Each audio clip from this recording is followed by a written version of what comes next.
दोस्तों आज एक इशू है जो कि फ्यूजन सोलर के अंदर फेस कर रहे हैं, जो कि हम काम कर रहा हूँ आजकल जो है वो ऑपरेशन और मेंटेनेंस रूटीन के अंदर तकरीबन 6 से 7 माह हो गए हैं। तो मैं जो इशू फेस कर रहा हूँ तो उस हवाले से थोड़ा सा डिस्कस करना था कि ये जो इशू है ये इन्वर्टर्स के अंदर जो हवावे के इन्वर्टर्स हैं उसके अंदर जो है वो काफ़ी ज़्यादा जो है वो फेस करना पड़ रहा है। तो सबसे पहले मैं आपके सामने जो है वो इशू रखूँगा कि इशू हम जो है वो कौन सा फेस कर रहे हैं, और फिर इस हवाले से बात होगी कि किस तरह जो है हम इसको टैकल करेंगे। सबसे पहले जो अब तो इशू की बात करते हैं, वो इशू जो है वो ये है, ये जनाब देखिए, इसको कहते हैं जी स्ट्रिंग लॉस। ये किसी और प्लांट के ऊपर इशू आया है, लेकिन ये मुख्तलिफ हमारे जो प्लांट इंस्टॉल्ड हैं पाकिस्तान के अंदर उनके ऊपर जो ये इशू जो है वो फेस कर रहे हैं, वो है जी स्ट्रिंग लॉस का इशू।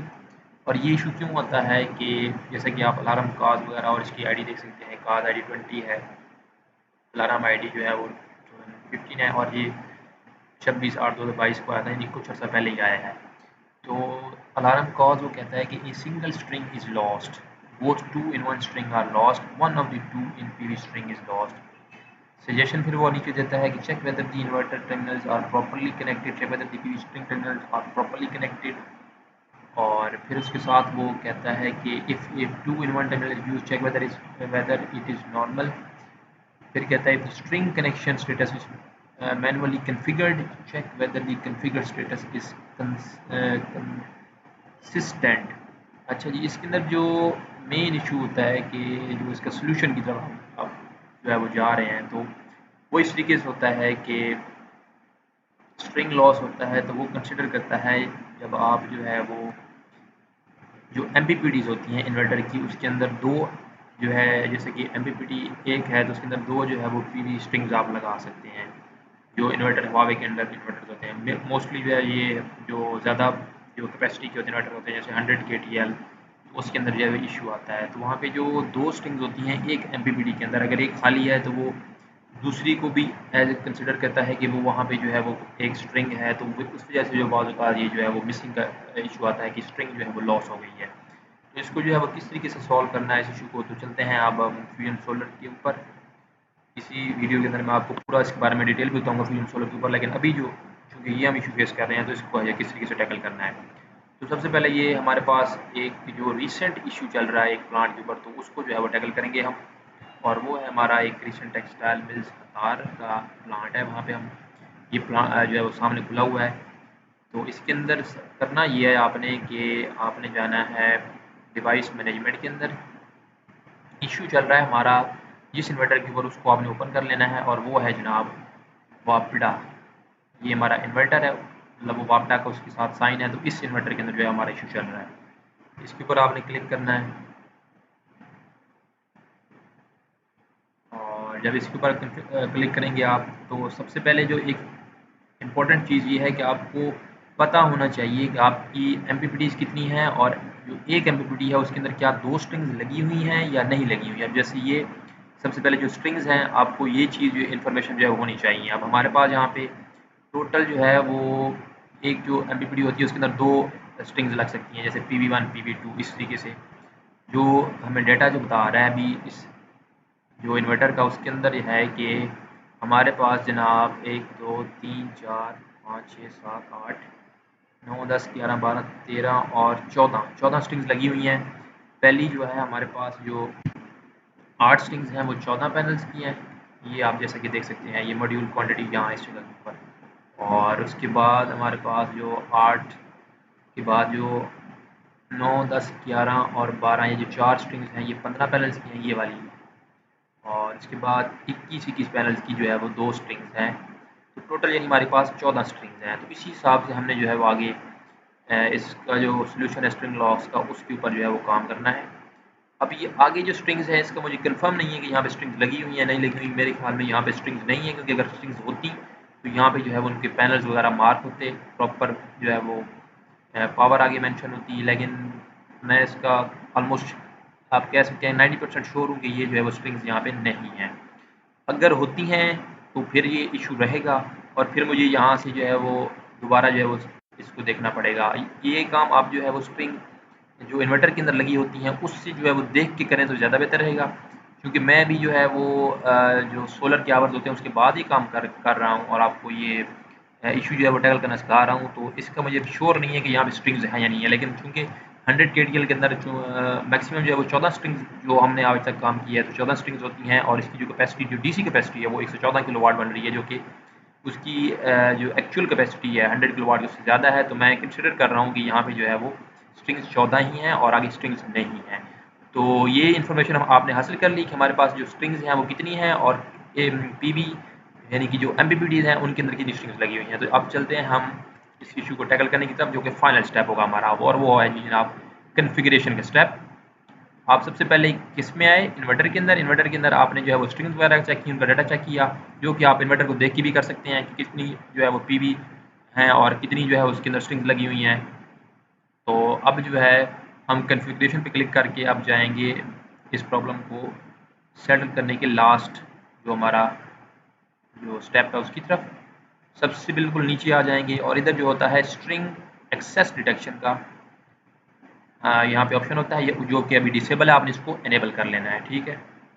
उसके बाद स्ट्रिंग जो कनेक्शन डिटेक्शन है, एक सेकेंड, अभी ये ऑप्शन नहीं आया हमारे पास, तो हमने जो है वो सॉरी एक सेकेंड,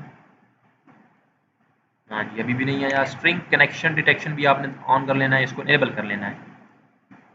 हाँ जी, अब ये जब ये आप इनेबल करेंगे तो आपके पास जो है वो स्ट्रिंग को एक्सेस करने की जो आपके पास फैसिलिटी है वो आ जाएगी। तो उसके अंदर आपने क्या करना है, ये देखें, ये स्ट्रिंग 1 से लेके हमारे पास जनाब 28 स्ट्रिंग्स तक का जो है वो ऑप्शन आ रहा है कि आपने जो है वो इनको जो है वो ऑटोमेटिकली जो एक्सेस करना है रिमोटली, कि आपने किस तरह जो है इनको सेटिंग करनी है इसके अंदर, ताकि जो स्ट्रिंग लॉस का जो है वो ख़त्म हो जाए, जो एरर आता है बाज़-औक़ात।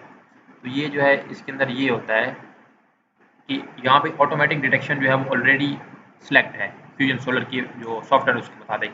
आपने अब ये करना है कि अगर आप जो है वो पीछे, जैसे कि मैंने आपको कहा था कि स्ट्रिंग का जो डाटा है आपके पास होना चाहिए कि किस PV के अंदर कितने जो है वो स्ट्रिंग लगी हैं, यानी एक MPPT है तो उसके अंदर 2 हमारी PV हैं, तो PV होती हैं PV1 और PV2, और दूसरी MPPT होगी तो PV3 और PV3 और PV4 होगा।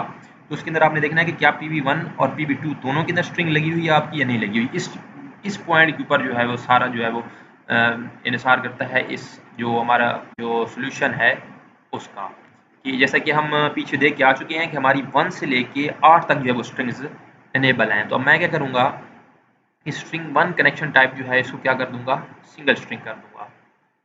स्ट्रिंग 2 को भी क्या कर दूँगा, सिंगल कर दूँगा। इसकी वजह ये है कि पीछे जो ये मतलब जो स्ट्रिंग 1 स्ट्रिंग 2 है ये PV1 और PV2 है, यानी कि एक MPPT है, ठीक है। तो ये इस तरीके से आपने जो है उसको करना है। अब स्ट्रिंग जो 3 है वो भी सिंगल स्ट्रिंग है, स्ट्रिंग 4 जो है वो भी सिंगल स्ट्रिंग है, 5 जो है वो भी सिंगल स्ट्रिंग सेलेक्ट करना है आपने, बल्कि आपने अपने डेटा के हिसाब से करना है। मैं इसको जो है वो सिंगल कर रहा हूँ। अगर यहाँ पे स्ट्रिंग मिस होगी, ठीक है, मतलब जैसे कि MPPT जो है वो एक है और उसके अंदर 2 PV1 या PV2 है या PV3 या PV4 है, जो भी जोन से भी MPPT है, तो अगर वो मिस है तो आपने उसको क्या करना है, डिस्कनेक्ट कर देना है। लेकिन चूंकि मेरी 1 से 8 तक तमाम जो स्ट्रिंग्स हैं वो लगी हुई हैं PVs के अंदर, यानी कि मेरी जो 4 MPPTs यहाँ पे कवर हुई हैं 1 से लेकर 8 तक, और स्ट्रिंग्स 8 कवर हो रही हैं, तो इस वजह से मैं जो है वो सिंगल स्ट्रिंग इसको कंसिडर कर रहा हूँ। अगर कोई इनमें से मिसिंग होती मेरी, यानी कि स्ट्रिंग किसी भी MPPT के अंदर एक स्ट्रिंग लगी होती, यानी तो इसको मैं इस तरीके से हैंडल करता कि मैं उसको डिस्कनेक्ट कर देता जो PV जो है वो मिसिंग होती। स्ट्रिंग 9 जो है मेरे पास वहाँ पे कनेक्टेड थी, बिल्कुल कनेक्टेड थी, तो सिंगल स्ट्रिंग कर देंगे। स्ट्रिंग 10 जो है मेरे पास जो है वो कनेक्टेड थी, बिल्कुल कनेक्टेड थी, उसको भी सिंगल स्ट्रिंग कर देंगे। और मेरे पास चूँकि 14 तक ये लगातार कनेक्टेड है तो इस 11 को भी कर देंगे हम सिंगल स्ट्रिंग। उसके बाद 12 भी कंसिडर कर देंगे सिंगल स्ट्रिंग। उसके बाद 13 भी कंसिडर करेंगे सिंगल स्ट्रिंग, और 14 भी कंसिडर करेंगे सिंगल स्ट्रिंग। अब आगे चूँकि हमारे पास स्ट्रिंग्स नहीं हैं मेरी, यानी कि जो MPPT आगे बचती हैं, यानी कि तकरीबन जो है वो 1 2 3 4 5 MPPTs मेरी रह गई हैं, और ऑलमोस्ट 14 जो है वो स्ट्रिंग्स है, सॉरी 1 2 3 4 5, हाँ जी 5 है। तो इसको हमने करना है डिस्कनेक्ट कर देना है। उसकी वजह यह है कि वहाँ पे स्ट्रिंग नहीं है, तो इसको जो है हम डिस्कनेक्ट कर देंगे ये इस तरीके से। उसकी वजह यह है कि यहाँ पे स्ट्रिंग नहीं है, तो इसको हमने कर दिया है यहाँ पे डिस्कनेक्ट। अगर स्ट्रिंग होती यहाँ पे तो उसमें आपने क्या करना था, उसको सिंगल स्ट्रिंग के तौर पर जो है वो उसको कनेक्ट करना था। तो अब दोबारा इसको देख लेते हैं कि हमने क्या काम किया है। कि हमारे पास जो है वो 100 kTL का इन्वर्टर था, स्ट्रिंग लॉस का एरर आ रहा था और हमारी 1 से लेके जो है वो 14 तक जो है वो स्ट्रिंग्स काम कर रही हैं, यानी कि लगी हुई इन्वर्टर के अंदर। तो हमने क्या किया है कि यहाँ पे जो ऑटोमेटिक का ऑप्शन होता है ऑलरेडी फ्यूजन सोलर के अंदर, उसको हमने सिंगल स्ट्रिंग कर दिया है, 1 से लेके 2 3 4 5 6 7 8 9 10 11 12 13 14 स्ट्रिंग्स तक। और बाकी जो हमारे पास पीवीज बचती हैं और उनकी स्ट्रिंग्स बचती हैं, एमपीपीटीज की जो स्ट्रिंग्स बचती हैं, उनको हमने डिस्कनेक्ट कर दिया है। और अब आपने इसको क्या करना है, यहाँ पे सेट पे क्लिक करके सेव कर देना है और आपका जो इशू है ये रिजॉल्व हो जाएगा। तो ये थी हमारी, ये अभी मैं इसको कलेक्ट करने सेट पे करने लगा हूँ। ये यहाँ पे सेव होगा और फिर आपका जो इशू जो है, ये जो स्ट्रिंग लॉक्स का इशू आता है, ये जो है वो रिजॉल्व हो जाएगा। ये आपने देखना है कि अभी ये सेव हो रहा है तो ये ऑटोमेटिक आ गया। जब ये सेव हो जाएगा, सेटिंग अपडेट हो जाएगी, तो यहाँ पे जो आपने सेटिंग की है, अभी जो चेंजिंग की है, वो जो है वो सेव हो जाएगी। तो ये था जनाब हमारा मेथड स्ट्रिंग लॉस को टैकल करने का। और इंशाल्लाह नेक्स्ट वीडियोस के अंदर हम फ्यूजन सोलर के अंदर जो भी कोई ऑप्शंस वगैरह होते हैं, पूरा जिसका यूआई होता है, उसके बारे में भी वीडियोस बनाएंगे। और जो इश्यूज हमारे पास आते हैं, इसके अलावा पीआर जो है इसके अंदर किस तरीके से आप जो है वो देख सकते हैं, स्लैब उसको डाटा अपना मैनेज कर सकते हैं, डाउनलोड कर सकते हैं, उसके बारे में भी डिस्कस करेंगे। ये आपके सामने जो है अभी ये सेटिंग जो है वो अपडेट हो रही हैं। ये देखिए सेटिंग के ऊपर ये भी फेल हो गया है और रीज़न इसकी क्या बताइए है, फेल्ड इस set some alternative reason respond time out. तो ये आपने एक ख़ास टाइम के अंदर इसको कंप्लीट करना होता है, तो शायद ये फेल हो गया है। लेकिन इसका तरीक़ाकार जो है वो यही है, आपने जो है वो क्विक टाइम के अंदर इसको जो है वो थोड़ा करना होता है, या ये मे भी हो सकता है इंटरनेट का इशू हो। तो इस तरीके से जो है आप स्ट्रिंग लॉस का जो है वो आपका जो इशू होगा वो रिजॉल्व हो जाएगा। सो यहाँ जो हमारी वीडियो को खत्म होता है। Thanks for watching. अल्लाह हाफिज़।